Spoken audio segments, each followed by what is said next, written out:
Please, can you remind me if you'll be so kind?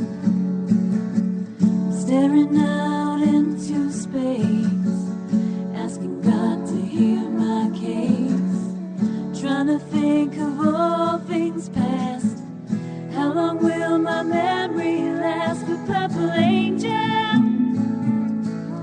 the purple angel, the purple angel. Well, hi, everyone, and welcome to Alzheimer's Speaks Radio. I'm your host and founder of Alzheimer's Speaks, Lori LeBay.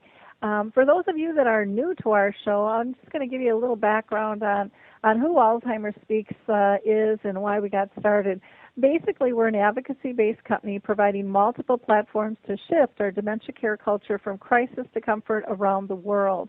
We believe that by joining forces and sharing knowledge and just having these everyday conversations about dementia like we're going to have today, we're going to be able to remove the stigmas and the isolation attached to memory loss and help people continue to live purpose-filled lives.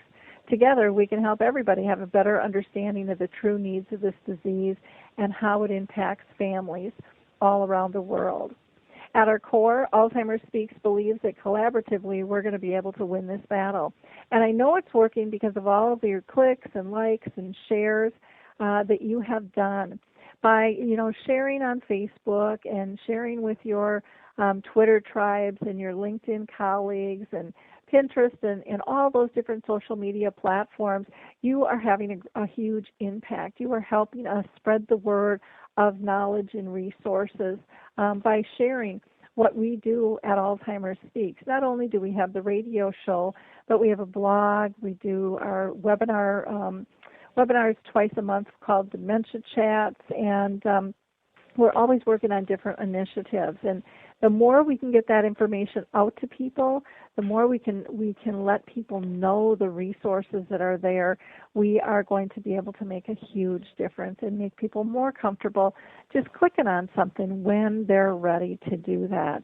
And again, I can't thank you all enough because of your likes and clicks. Just taking those couple of seconds, we were named the #1 influencer online regarding Alzheimer's by ShareCare and Dr. Oz. So please continue your support for us. We really do appreciate it, and it is making a big, big difference.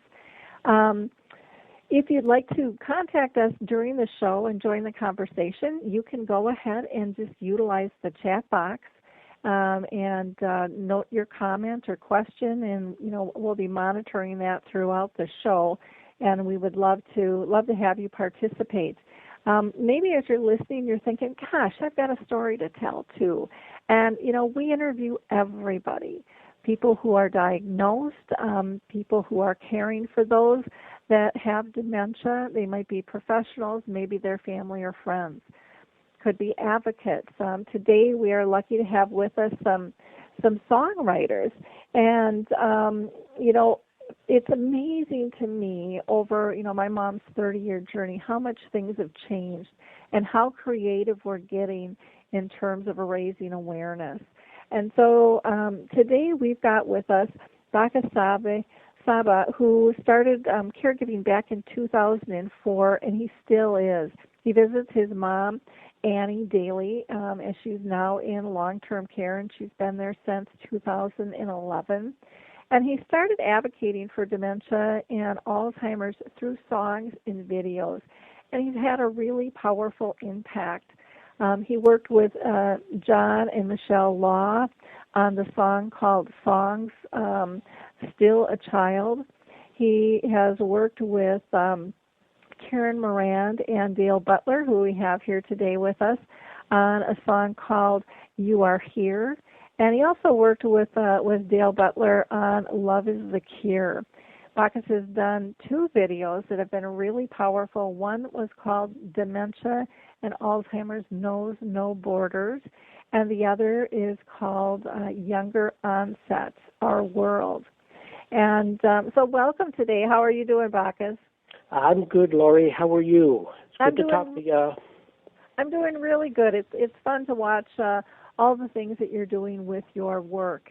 I'm going to go ahead and introduce Dale Butler too. Dale has been writing songs since the 70s. In fact, he and Bakhus go back quite a ways to their high school days. And Dale plays about 200 times in senior communities a year. So he's very active and engaged, in terms of the senior community and those with dementia. And again, very, very fun to see the collaborations that are making a difference and touching lives for dementia. So welcome, Dale. How are you today? Doing great, Laurie. Thank you for having both Bakhus and myself on today. We really appreciate the coverage that you're helping us with here. Well, good. I'm gonna start out and just ask each of you, have you been personally touched by dementia? And Bakhus, I had mentioned about your mom, but I'll let you just go ahead and share a little bit more about your story if you'd like. Well, it probably started around 2004 with my mom kind of changing in that the things that she used to do, she was unable to do. So it was probably around 2004, and then by the time 2011 rolled around, all of a sudden the long-term care type thing was coming into play that I couldn't do this anymore. And sometimes the best care is having other people taking care of your loved one, and that way you spend quality time with them. So that's where it happened. It was about in 2011, and I'd been writing songs for a while, so I needed, probably it was after the placing that song, Still a Child, came out of me. I couldn't write it while I was taking care of her. It's just after. That's when it all happened. And then now she's been there since 2011. She's had 8 falls in the last 2-3 months. She is no longer able to walk, so she's in a wheelchair now. Still remembers me.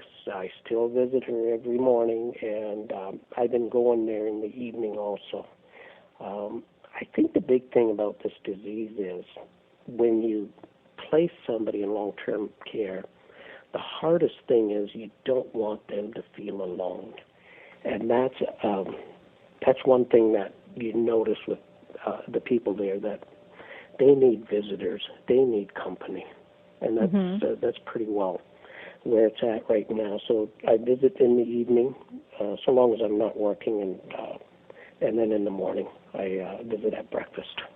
Okay. So and it is very rewarding. You get into the habits as a caregiver. And it's just hard to get out of it, and it's very rewarding too. Well, that's good. It's not an easy thing, placing a loved one, and you sound like you've come to terms with it pretty good, because most people, that's something that they really struggle with.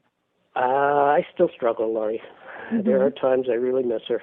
I really do. The life that you had before and the life that she had. So, yeah, it is a struggle at times. Okay. But, how about you, Dale? Have you been touched by dementia with anybody in your family, or? Yes, indeed. I had an aunt who suffered with dementia many years ago, before it was really talked about as much. This is going back into, I would say, I think around the 70s or 80s, and she went into a senior home, and luckily she was very happy, but it changed her total personality, and she was a very meek and mild type woman, would never say anything, out of place, and was always dressed perfectly. But once she started to develop into her dementia, she became, she started singing, out loud and dancing, and she became a very happy person. So it was a little bit different for her. Luckily, she never got angry or any of that type of thing. There was no behavior problems in that sense, but she just became a totally different person. Her best friend, of course, was the mirror. She met with the mirror and talked to the lady in the mirror all the time. But we were happy that she was always happy. And when we visited, she was always happy too. So it was a little bit different. That's a big gift. When did you have to place your mom? When you said you went to visit, I wasn't sure if she was living alone or if you had to place her someplace. She had to be placed. This was an aunt of mine. Okay. And, she had to be placed into a long-term care facility. Her husband had passed away, so she was on her own, and that was the only thing that the family could do at that point. Gotcha. Okay. And now with my music, I play at senior homes for a living. I'm retired from the working world, and I play music full-time now. And I just absolutely love going into the homes and seeing how the music just brings them to life. People that aren't responding, say, in a verbal way, will all of a sudden start to sing. Mm-hmm. Music brings something, turns something on. I don't know exactly how to describe it, but it's almost like a miracle. It's a beautiful thing. And the other day I was at a home, and a lady came up to me at the end of the program, and I do a 1-hour musical show, and I talk to the people, and I have such a wonderful time with them, and I tell little stories just to make it exciting for them. But this lady started to dance, mm-hmm. and with her daughter, and the daughter came over at the end of the show and said, "My mother hasn't danced for 10 years." And she was so excited that the music just made this happen. And it was just beautiful. So a lot of wonderful things, come out of this sadness that we also see, So well, I'm blessed to have music.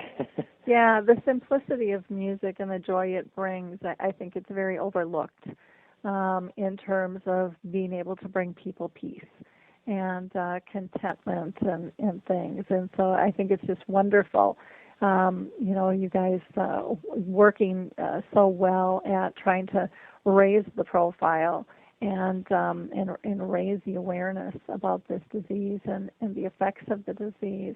Now, Bakhus, I know that you believe, younger onset people really need to know that this isn't an older person's disease. And can you tell people a little bit about what you've done to kind of help that cause and change that face of the disease? Yeah.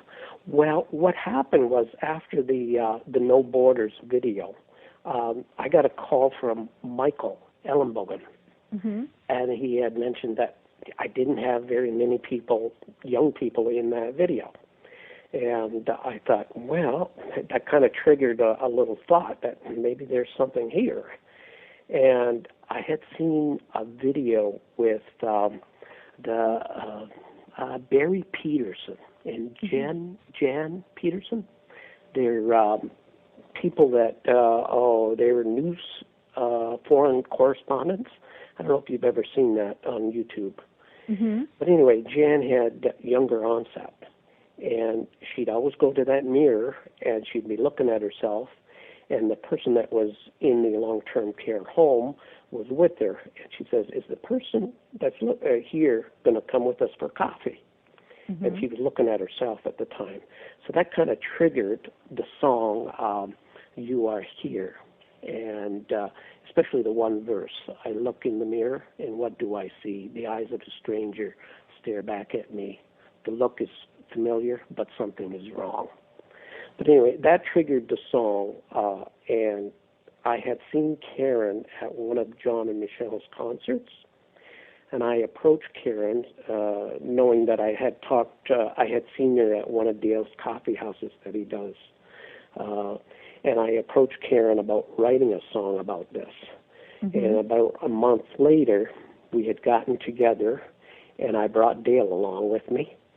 And we had 2 sessions, and the song was written. Karen already had music. Mm-hmm. But with all 3 of us, we sat down and worked on the lyrics. And when you do that, you want to get your lines in as a lyricist. So we plugged away at it for 2 sessions, and we got a song. And I think it's a great song. It speaks volumes. Mm-hmm. And can you say the name of the song again for people? You Are Here. Mm-hmm. And it's written from a perspective of somebody having younger onset. Okay. Well, why don't we go ahead and play that now, Wyatt, if you don't mind throwing that on, and we'll listen to the song, and we can talk a little more about it.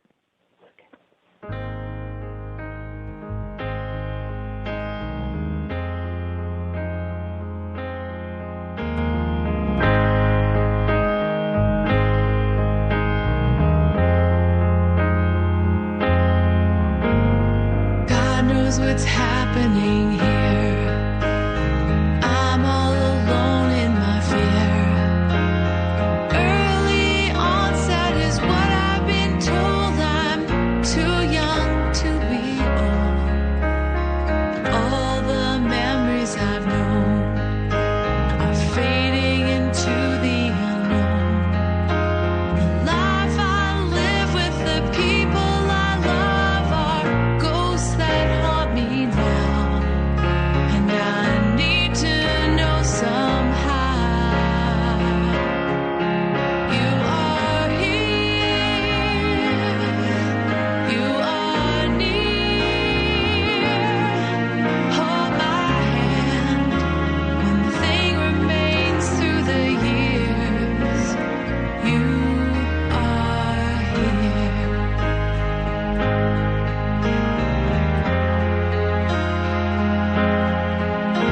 I look in the mirror and what do I see?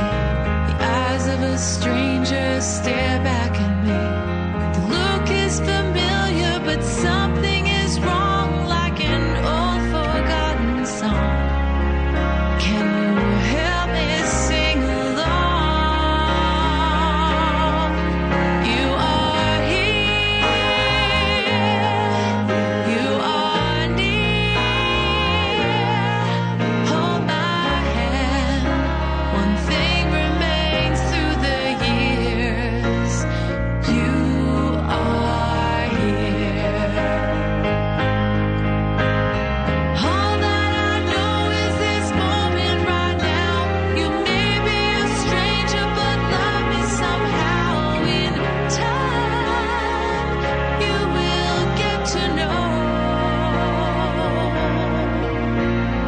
Love's hardest lesson is in letting go.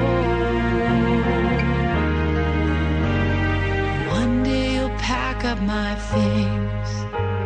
I'll leave you behind, spreading my wings, forgetting confusion, losing the pain, but I'll remember your name, and I'll love you just the same. You are here, you are near. Hold my hand, one thing remains through the years. You are here, you are near. Hold my hand, one thing remains through the years.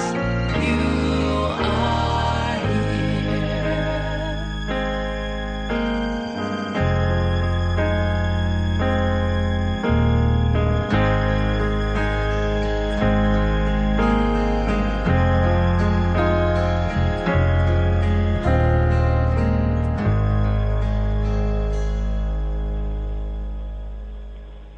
Wow, what a beautiful song. I love the lyrics. You are here, you are near. It's just a very, very powerful song. What type of response have you been getting from people on this, Dale? Oh, it's been just wonderful. It touches their heart, and I think that's what every songwriter wants to do, is have people, discuss, how did this song come about? They love that we're actually touching the topic. Some of these, like you were saying earlier, it has to be out front. We have to make people more aware, especially of early onset.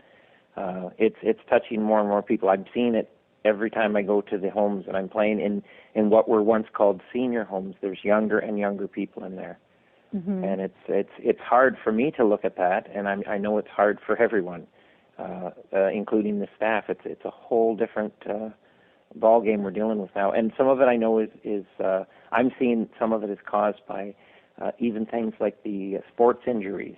What are we talking about? Concussions, those type of things.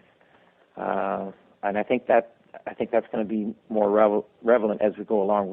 They're going to find out more about this.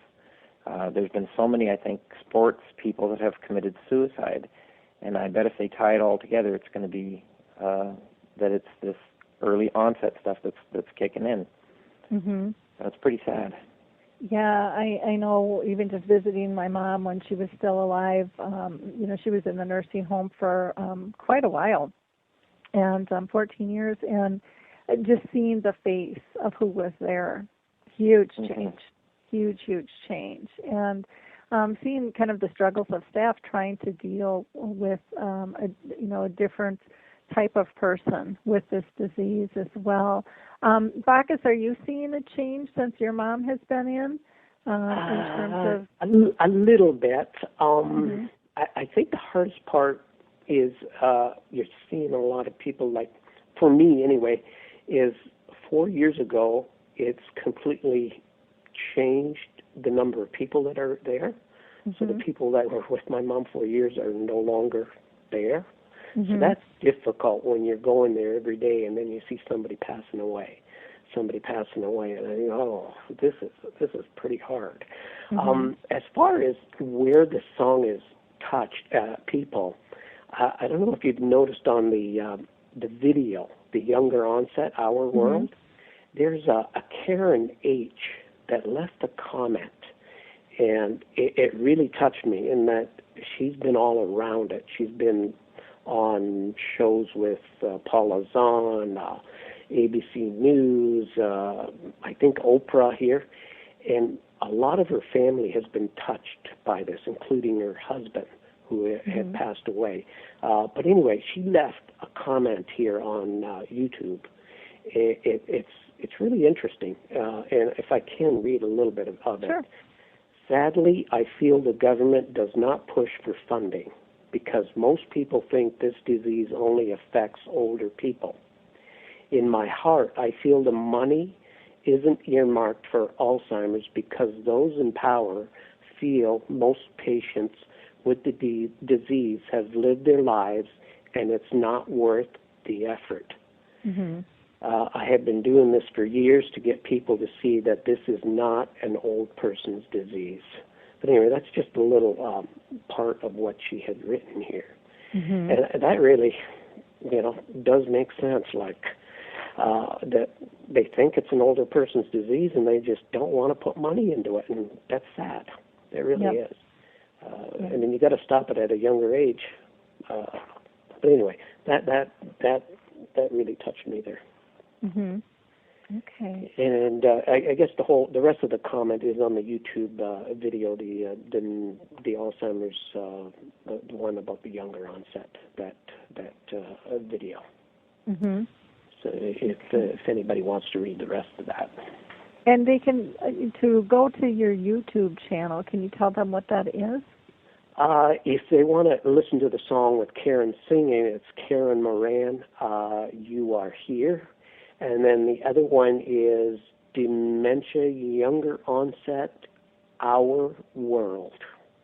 Okay. And that'll have the stories of a fair amount of people there. I think I've got 14 in that video. And some of the names I think you've crossed paths with, Lori, like Michelle DeSosa. And she runs Memory People on Facebook. And then the other person, Karen and Jim Garner. Jim's got younger onset, and Karen blogs Missing Jim. That she writes a blog for that, and I think Jim has gone into care also, and he's in his early 50s. Okay. Kate Lau from Indiana, she formed a team, and she called her team Too Young to Be Old, which was influenced by our song here, which is a line in the song of You Are Here. And I think that's, the first verse. Early onset is what I've been told. I'm too young to be old. So she pulled that line there and wanted to use it for her team, her running team for raising money. And Kate Swaffer does a lot in Australia, blogging, and I think she writes for the Australian Journal of Dementia Care. So there's some people here that are doing a lot of things for younger onset. Michael Belleville also. I don't know if you've crossed paths with Michael. No, I have not with Michael. Yeah. Kathy Segan also. I think you've crossed paths with Kathy. Mm-hmm. She's trying to get the stamp across so that they can raise money. Through. Yeah, they've been working hard on that for years. Yeah, it keeps getting rejected, and I don't understand why. At least, hopefully this time it'll go through. Yeah. Yeah, some of the good things that come out of this, and that's a lot of what's come out of this song, that it gets certain people out there and they've got their stories being told. And I think there's a lot more, 5.3 million in the States that have been diagnosed with Alzheimer's or dementia or some form of dementia. So I think this song has got a lot more people that it can reach, a lot more. Yep, wonderful. Bakhus, you were talking about the video with the young onset, but you also made one prior, which was your first one, the dementia, Alzheimer's. No borders. Yeah, and that, that was phenomenal when you did that first one, and it just kind of blossomed from there. And did you ever think in a million years you'd be doing what you're doing as far as advocacy? Never. I had a feeling, though, when I was going through what I was going through with Mom, that there's got to be a place and why this is all happening. So maybe by bringing these songs out, it kind of makes you find your place on what you need to be doing. So through song, and I've been blessed that I've been around some real good musicians around here locally that have kind of climbed aboard, Dale and Karen, the Laws, and I've done other stuff with other musicians, so it's been pretty good that way. And I don't even know how to read music. I don't know how to play instruments really. So the only thing I can do is just write lyrics, so I feed the lyrics to people that can put music to them. So I've been pretty blessed that way. Wow. Now, Dale, Bakhus is, he really isn't musical per se. He writes the lyrics. How about you now? Are you strictly a writer, or I would imagine that you sing and play some music as well? Yes, I do both writing of lyrics and writing of music. And I got into this at a very young age. I was 5 years old when I started music, and then started performing out at age 13. And I just can't stop. And then the writing part with Bakhus and I together, we've written other songs, too, that aren't related to the early onset or dementia, but just what we would call folk songs. So it's kind of our life to write. But every time Bakhus says, I've got another idea, I'm always there to help if I can. And we have such a good time in the studio putting these together. And just knowing that it might touch the heartstring of someone and make them think about, what we're trying to get across. I think that's worth a lot. And sometimes they need music to be told a story. I think it just touches them differently rather than just reading about it. If they can hear it in a song, it just has an impact, I think. So it's important, very important. Yeah, very, very much so.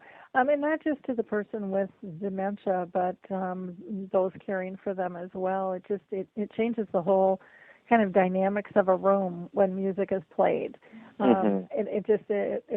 It's pretty phenomenal to watch. I'm sure you guys have seen the film Alive Inside that really showcases the power of music and how it can affect somebody if they have dementia or not. That movie had people with schizophrenia and depression and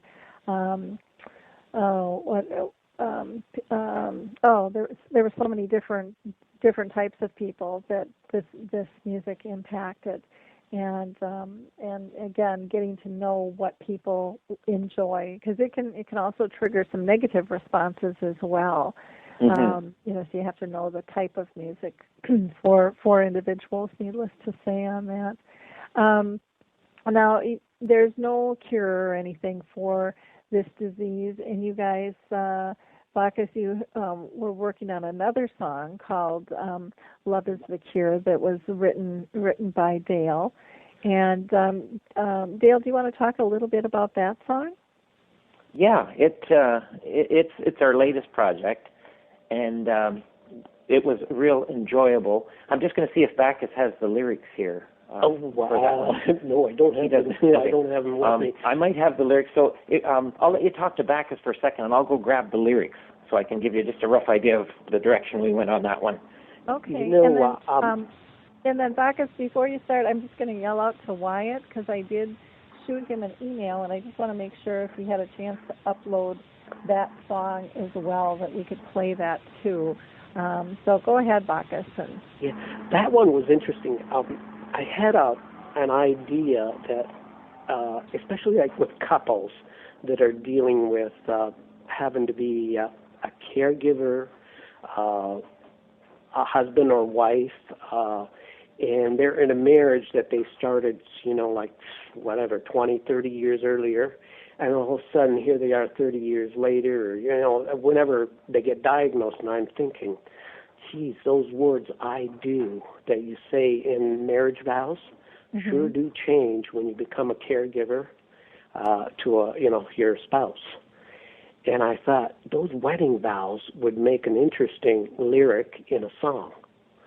So that's where that idea came from. And if you notice the chorus, it does have the wedding vows in those words. I don't know if you noticed that, but if you play it, you'll hear those wedding vows.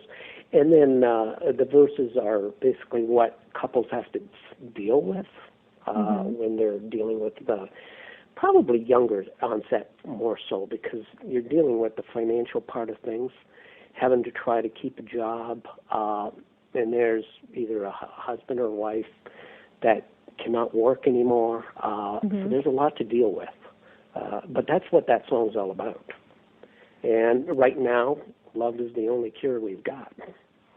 And, I had called it "Alzheimer's Must End," and I thought it was too direct, and we had used those lyrics, "Alzheimer's Must End," and then we changed it to "Love Is the Cure," and it fit just perfect.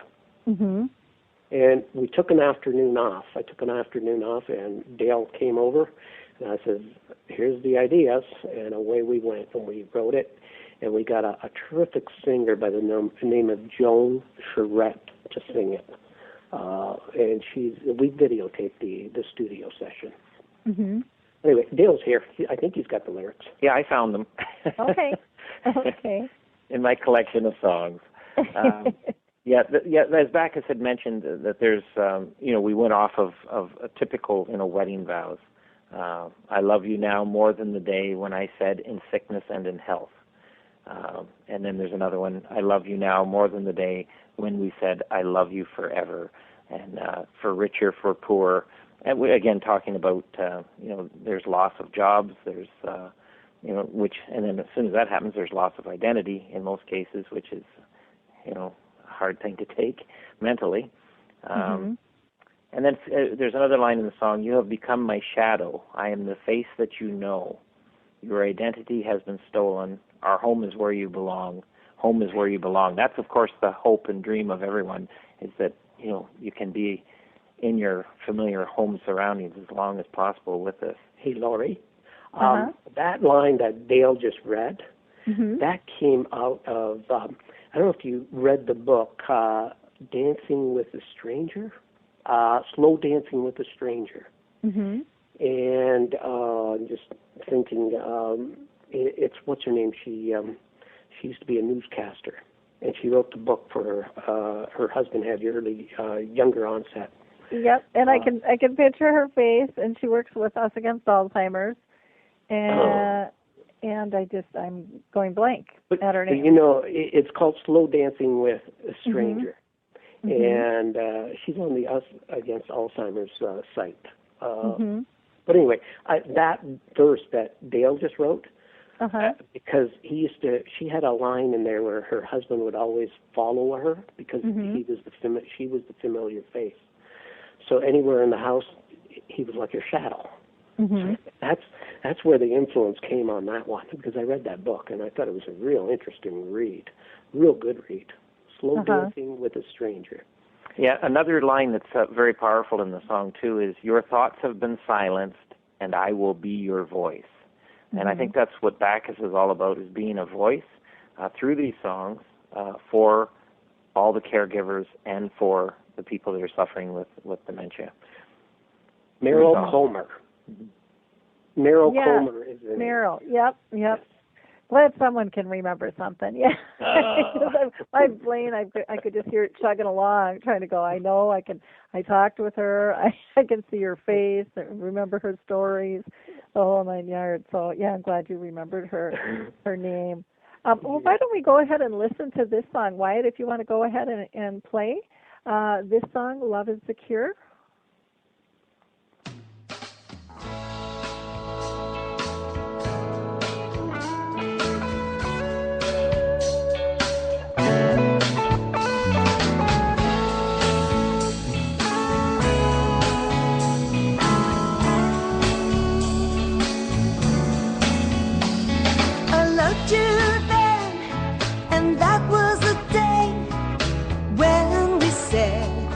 I love you forever, and I do. I love you now more than the day when I said from this day forward, and I do.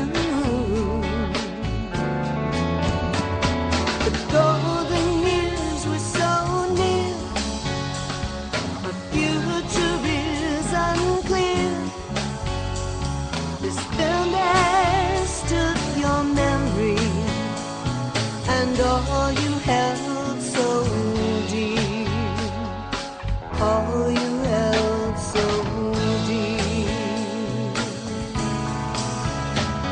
I love you now more than the day when I said in sickness and in health, and I do.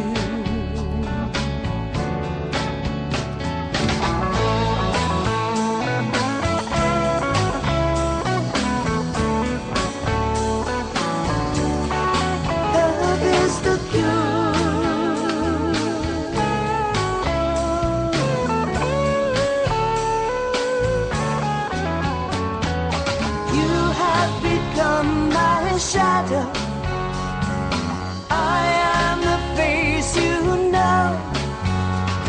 Your identity has been stolen. Our home is where you belong. Home is where we belong. I loved you then, and that was the day when we said, for better or for worse, and I do. I love you now more than the day when I said, for richer or poorer. Oh, I do.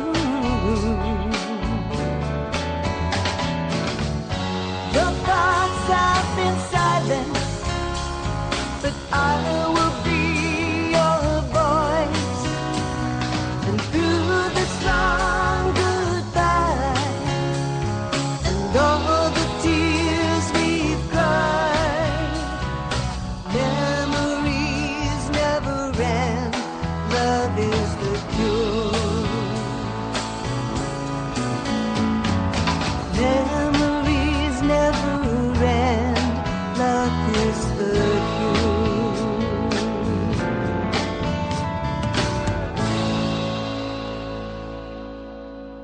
Wow, another gorgeous song you guys have written.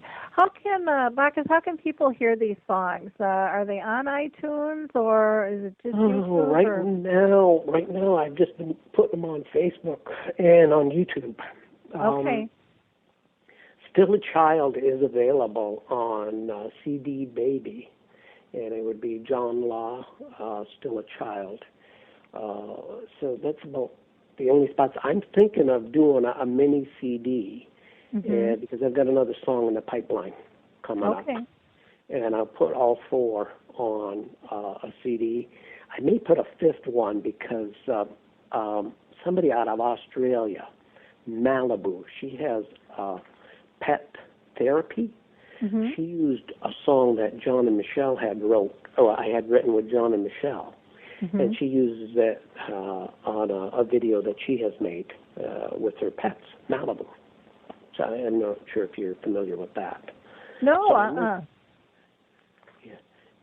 Yeah, that one there. She I don't know how I connected with her. Through Facebook probably, and she used a song called I'm trying to remember the song I wrote there. Do you remember that one, Dale? No, sorry. That was written in 2009.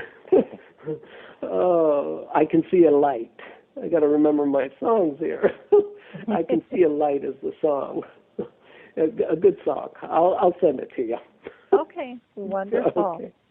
Well, that is great. You guys are doing wonderful work, and I can't thank you enough for taking time out of your day to share your work. It's having a big impact on people all over the world, and so keep up the great efforts, and please keep us posted as you roll out with new songs and things. It helps. Thank you, Lori.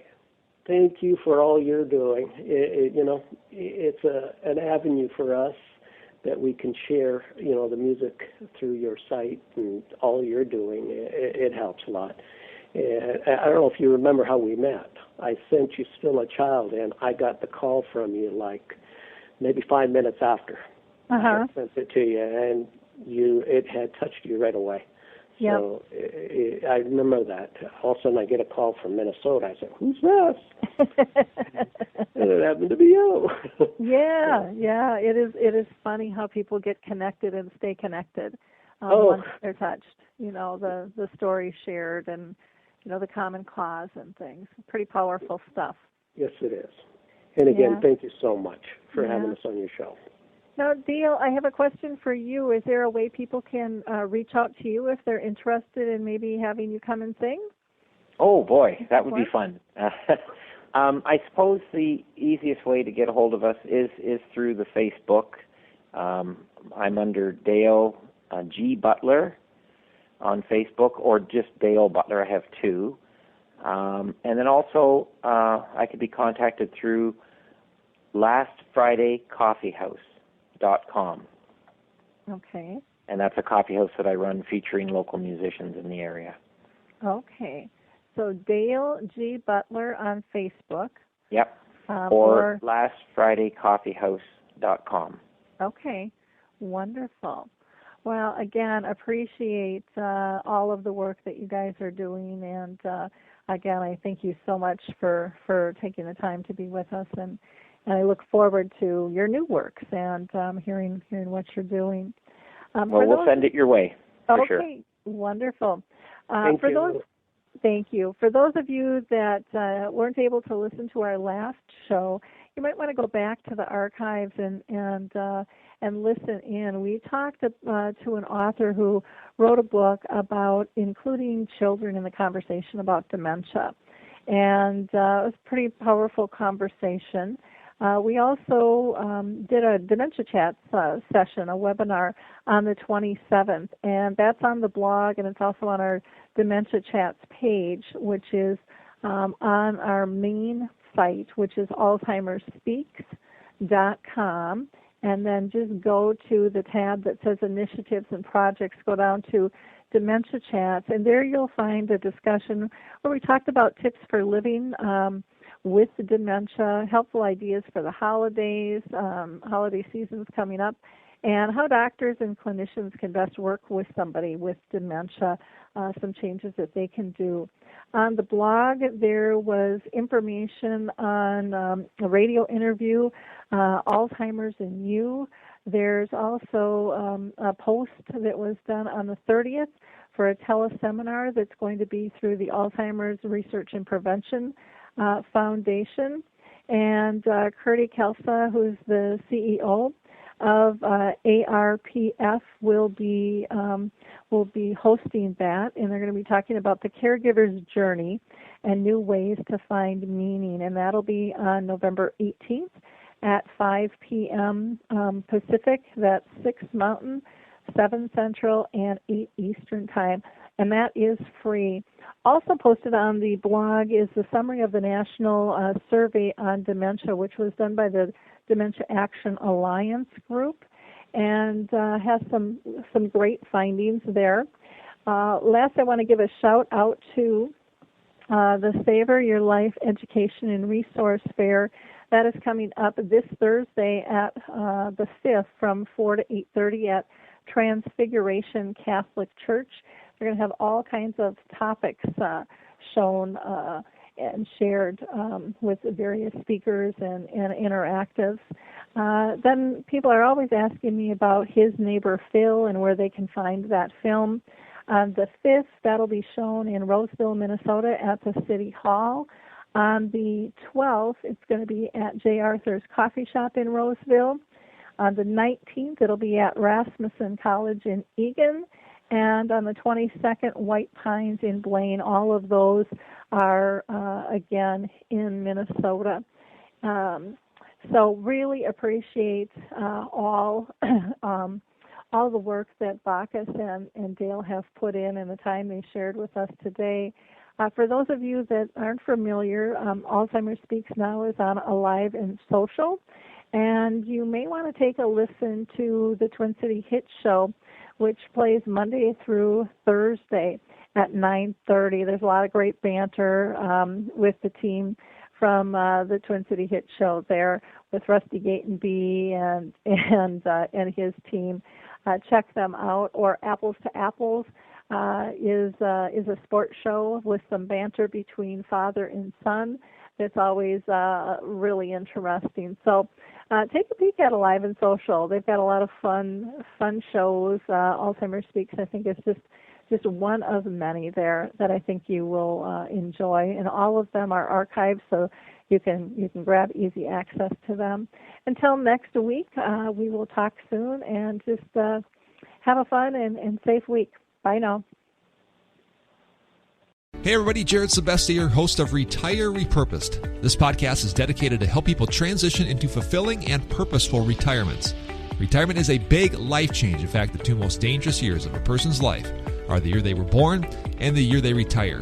Few people can just flip the switch from working a career 30 or 40 plus years, retiring on Friday, without methodical steps to living what we call a repurposed retirement. To listen now, search Retire Repurposed on your favorite podcast platform, Senior Resource, or Life Audio.